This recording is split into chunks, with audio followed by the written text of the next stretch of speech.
வணங்குகிறேன்.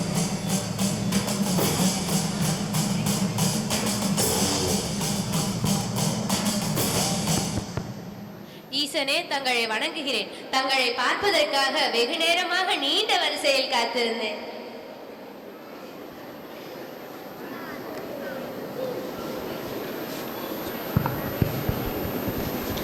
என்ன ஆச்சரியம், நீங்கள் இங்கு வந்திருக்கிறீர்கள்? வாட்ஸ்அப்பில் ஒரு மெசேஜ் போட்டிருந்தால் உடனே ரிப்ளை செய்திருப்பேனே.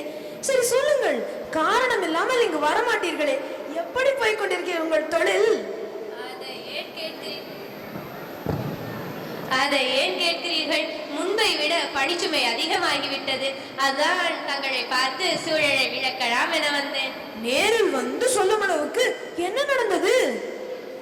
பூலோகத்தில் மானிடர்களுக்கு தன் உயிர் மீது கொஞ்சம் கூட அக்கறையே இல்லை. தானும் கெட்டு பிறரையும் இங்கு வந்து சேர்த்து விடுகிறார்கள். தலைக்கவசம் உயிர் கவசம் என்று அறிந்தும் அதை அணிய மறுக்கிறார்கள். எந்த விதிகளையும் கடைபிடிப்பதே இல்லை. காவலர்கள் சொல்லியும் கேட்பதில்லை. நீங்களே வந்து பாருங்கள். வருகிறேன், வந்து தொலைக்கிறேன். பூலோகம் வந்து விட்டோம்.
அதோ பாருங்கள் பிரபு, 2 பேர் போக வேண்டிய பைக்ல 4 பேர் போறாங்க.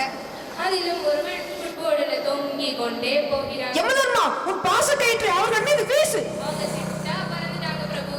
அப்படி இருந்தாலும் எனக்கு கவலை இல்லை. அவங்க சீக்கிரமே என்னிடம் வந்து சேர்ந்து விடுவார்கள். யமதர்மா, அந்த அறிவிப்பு பலகையை பார். 30 கிலோமீட்டர் வேகத்தில் செல்ல வேண்டும் என்றிருக்கிறது. பின் ஏன் இவன் இவ்வளவு வேகமாக வருகிறான்? என்னிடம் கேட்காதீர்கள். என்னிடம் இருப்பதோ ஒரு வயதான எருமை. அது எவ்வளவு வேகம் செல்லும் என்று தங்களுக்கே தெரியும். நீங்களே போய் நிறுத்துங்கள். மானிடா, நில்.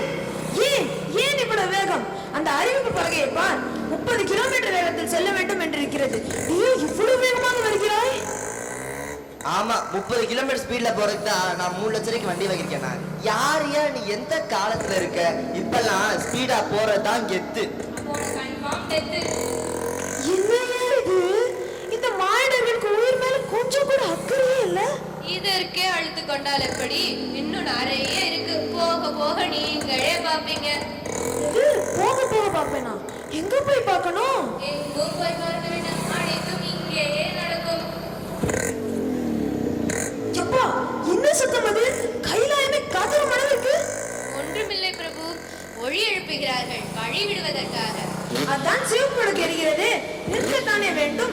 பின் ஏன் ஒளி எழுப்புகிறார்கள்? வா போய் கேட்கலாம்.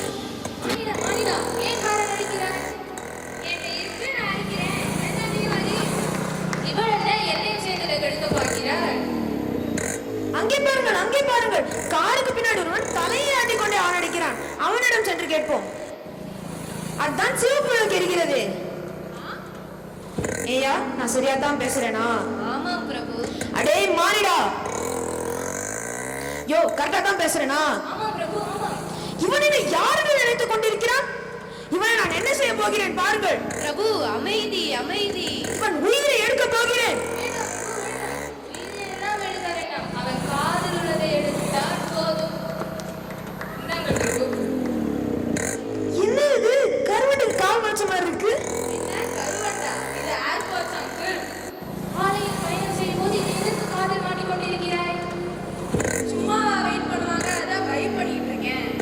இவன் காதை மூடிக்கொண்டு நம் காதை கிழித்து விட்டான்.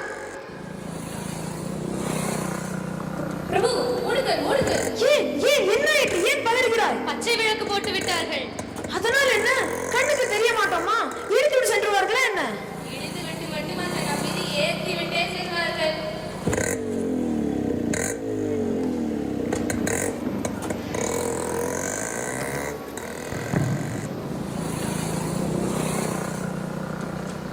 யாரும் அது என் மீது குப்பையை போடுவது?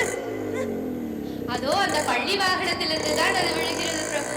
தங்களுக்காவது பரவாயில்லை, என்னை பாருங்கள், மீதமான சாப்பாட்டை கொட்டி விட்டார்கள். சாம்பார் வாசம் இல்லை, மோசம். இந்த நேரத்திலும் உனக்கு எதுகை மூளை கேட்கிறதோ போய் நிறுத்த அந்த வண்டியை. வாய்ப்பு ராஜா, வாய்ப்பு. இது ராஜாவா? ராஜா இல்லை, பிரபு, பிரபு. நான் சொல்லியும் நிறுத்த மாட்டாயா?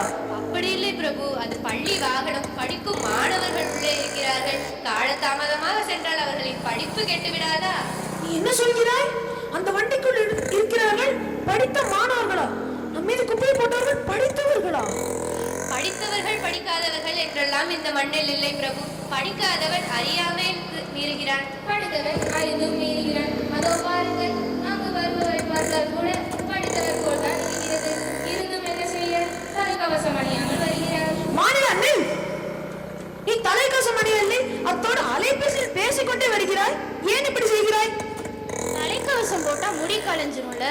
இறைவா, இவனுக்கு விதி முடிவது பிரச்சனை இல்லையா, முடி கலைவதுதான் பிரச்சனையா? பார்த்தீர்களா பிரபு, என்னுடைய படிச்சுமை. இப்படிதான் இந்த மதிகண்ட மானிடர்களிடம் நான் நாள்தோறும் அல்லோலப்படுகிறேன். நீ சொல்வதை பார்த்தால் இப்புவியில் மானிடரே இருக்க மாட்டார்கள். இது உன் சுமை அல்ல, மானிடர்களின் மெத்தன போக்கு. தன் தேவைக்கு, தன் அவசரத்திற்கு பிறர் உயிரை பற்றி கண்டுகொள்ளாமை, சாலை விதிகளை கடைபிடிக்காமை என பல காரணங்கள் இருக்கின்றன. திருடனாய் பார்த்து திருந்தாவிட்டால் திருட்டை ஒழிக்க முடியாது என்ற ஒரு பழமொழி இருக்கிறது. அதுபோல்தான் இதுவும். வாகன ஓட்டிகளும் பயனாளிகளும் தாங்களாகவே முன்வந்து சாலை விதிகளை கடைபிடித்து பலாயிரக்கணக்கான விலை மதிப்பில்லாத உயிர்களையும் உடல் உறுப்புகளையும் காக்க வேண்டும். அடுத்த தலைமுறையினரை சரியான வழியில் பயணிக்க செய்ய நம்மால் முடிந்ததை நாம் செய்வோம். வா, நாம் விண்ணுலகம் செல்வோம்.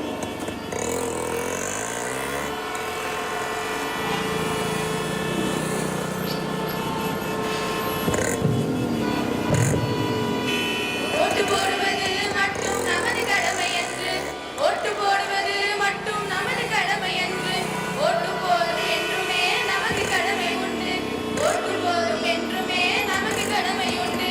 வீட்டிலேயே இருக்கும்போது குடும்பத்தை நினைந்து, வீட்டிலேயே இருக்கும்போது குடும்பத்தை நினைந்து, வாகனத்தில் செல்லும் போது சாலை விதிகள் அறிந்து, வாகனத்தில் செல்லும் போது சாலை விதிகள் அறிந்து பயணம் செய்ய வேண்டும். ஆமா, பயணம் செய்ய வேண்டும், பயணம் செய்ய வேண்டும். ஆமா, பயணம் செய்ய வேண்டும்.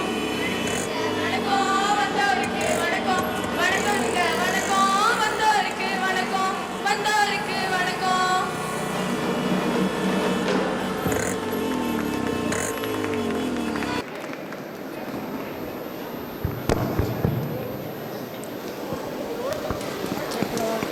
தலைக்கவசம் உயிர் கவசம். தலைக்கவசம் உயிர் கவசம். சாலையில் ஓட்டும் போது செல்போனை பயன்படுத்தாதீர். இருசக்கர வாகனம் இருவருக்கே. விதிகளை மதிப்போம், நீதியை காப்போம்.